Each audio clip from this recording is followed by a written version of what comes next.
The following DIY video is a preview of the full-length version. The web link to the full-length version is revealed at the end of this preview.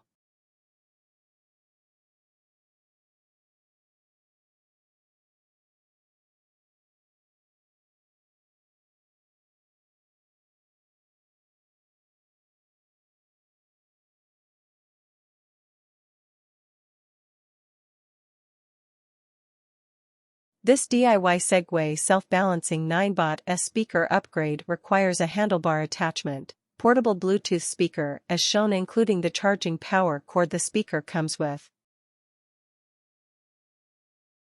a new, strong Velcro strap of 2 3/4 feet to 3 feet in length. 6 inches on both ends need to Velcro secure to itself and a chopstick-like object for securing the leftover Velcro strap that cannot be reached by hand. We are not endorsed by any brands, including Segway.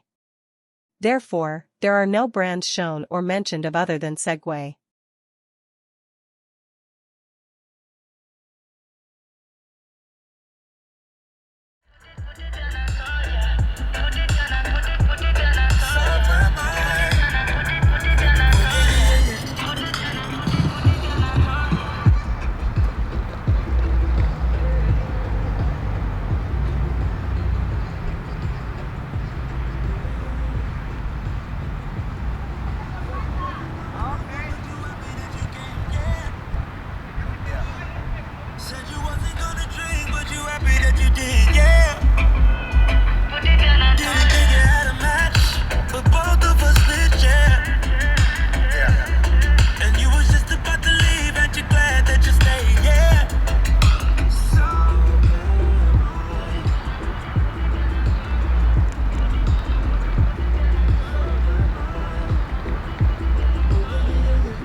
The web link to the full-length DIY Segway Ninebot S speaker upgrade is at our Travelers Society of California YouTube channel on our Segway playlist.